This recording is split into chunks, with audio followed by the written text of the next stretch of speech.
Oh yeah, let's just go down the rabbit hole of all of his sins. I'm just saying. You want to know what's wild about that though? He faced that head up. He did. And he didn't stop. And he didn't stop doing what he's done. Ron Jeremy, Denzel Washington, Beyonce Knowles, Ellen DeGeneres, Whoopi Goldberg, Lady Gaga, Chrissy Teigen. Want to play with themselves? Oh well. He's talking to code. No, I said I'm not giving my up. That's not a code. They called them crazy. An unstable Disney star and a rogue whistleblower, dismissed as delusional for years.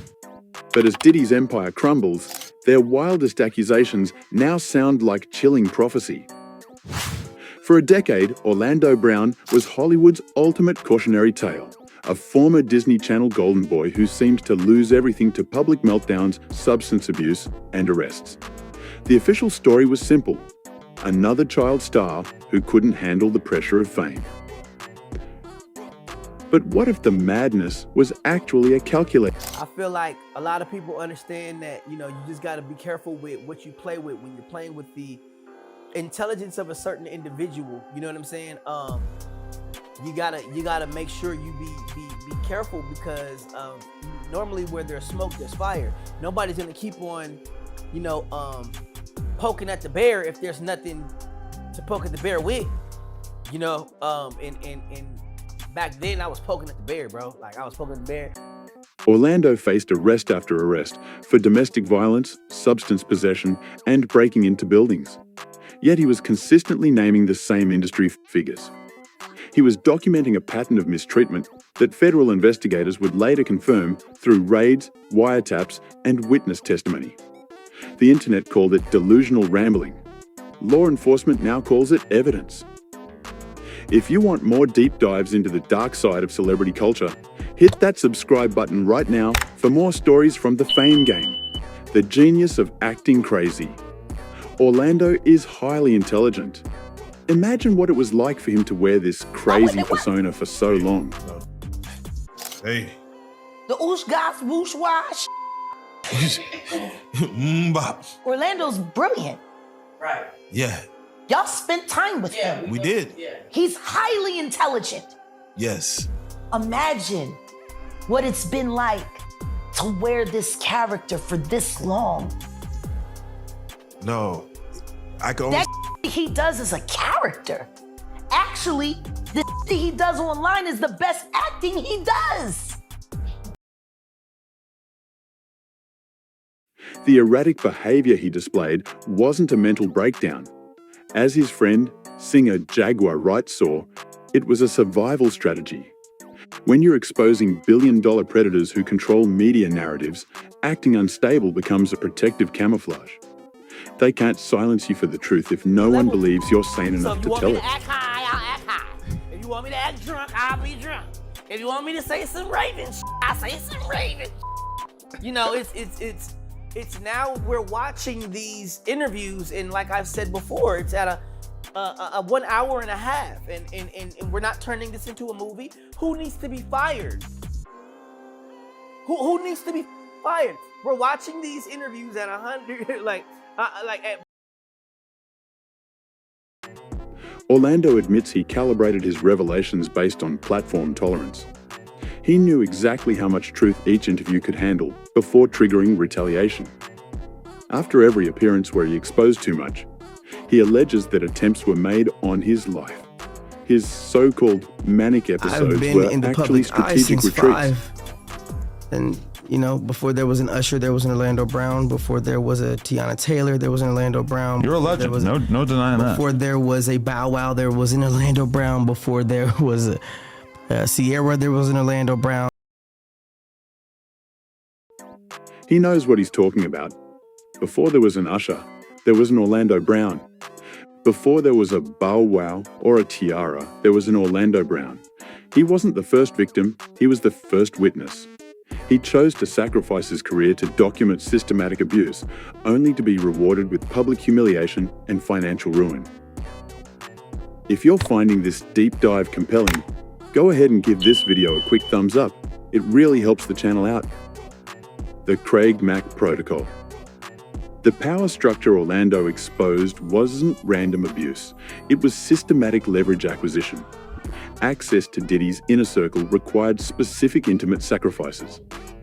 These favors served dual purposes, compromising rising stars while establishing permanent blackmail leverage. The so-called freak-offs weren't parties. They were initiation ceremonies designed to create compromised assets. They want to play with themselves. Oh, well, he's talking to code. No, I said I'm not giving my up. That's not a code.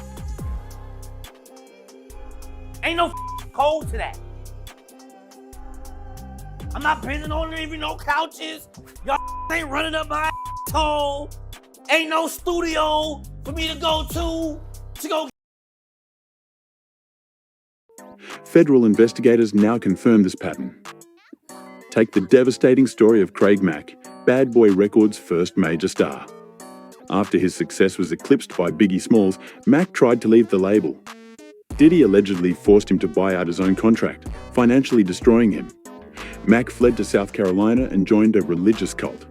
So recently released medical records show Mack died from HIV/AIDS complications in 2018, not the heart failure his family believed.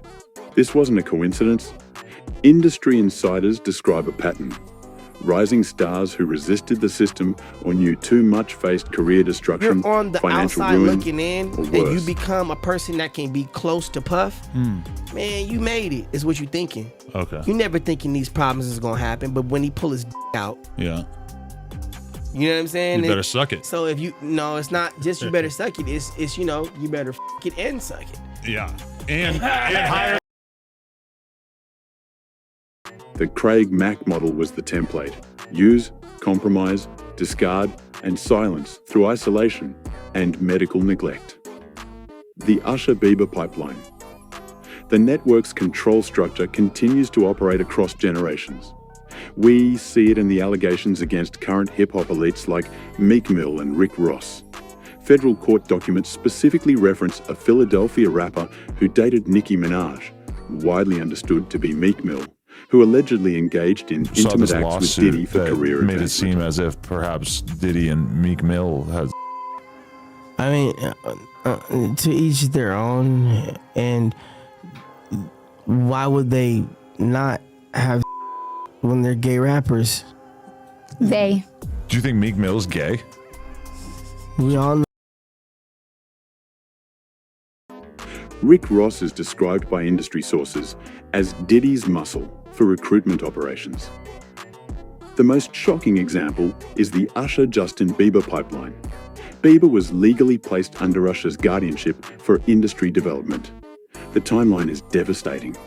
Bieber's documented substance abuse and public breakdowns correlate directly with increased exposure to Diddy's inner circle through Usher's facilitation. Court filings suggest Usher deliberately delivered Bieber to Diddy's operations, prioritizing his own survival over his mentee's safety. Usher's panic deletion of thousands of tweets after Diddy's arrest speaks volumes. The blackmail arsenal. The network's control mechanism relies on one thing: evidence collection. The professional recording equipment, multiple camera angles, and systematic cataloging of Diddy's freak-offs. And then it's Grammy time. And her and Clive had a fight 2 days before. And from what I was told, Bobby Christina was present for some of that fight. Prove it was a sophisticated blackmail infrastructure. Now, that arsenal is in the hands of federal authorities. Eyewitness testimony from Brother Bilal, detailing his discovery of Will Smith in a compromising position with actor Dwayne Martin in a dressing room, is a breakthrough. Bilal waited until Diddy's arrest to surface his allegations, understanding that the federal investigation would provide protection. Will Smith's desperate public denial during a live performance only confirms the psychological pressure. The ultimate betrayal? Celebrities who dominated the Hash Me Too movement weren't allies. They were alleged participants. They managed public perception while operating criminal enterprises. When I walked in them. Who'd you walk in on? Him and Dwayne Martin. Okay. Hollywood is the hurry up and wait game. So 3 minutes later, after them telling me, hey, you got eyes on Will, we need him to come watch this. So I'm running all over the studio. He's not in his dressing room. I go to the cafeteria. I'm like, what? But I see his car there. I'm like, where's... This wasn't grassroots activism. It was sophisticated damage control by compromised figures like Ellen DeGeneres, Whoopi Goldberg, and Denzel Washington. Jaguar Wright's most chilling bombshell: the epidemic of HIV-positive celebrities walking around undetected.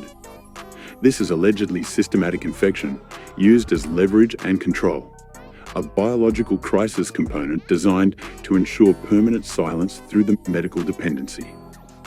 The truth is finally emerging.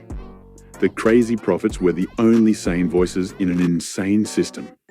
The movement designed to expose abuse became the weapon that silenced Denzel the actual Washington, victims. Beyonce Knowles, Ellen DeGeneres, Whoopi Goldberg, Lady Gaga, Chrissy Teigen, John Legend, Joan Rivers, Rob Saget. Do you want me to keep fucking going? The evidence exists, the witnesses are talking, and the reckoning has arrived. What happens when the heroes become villains and the villains become heroes? We want to know what you think. Drop a comment below and tell us what figure in this story surprised you the most. And don't forget to subscribe to The Fame Game and hit the notification bell for more stories you won't hear anywhere else.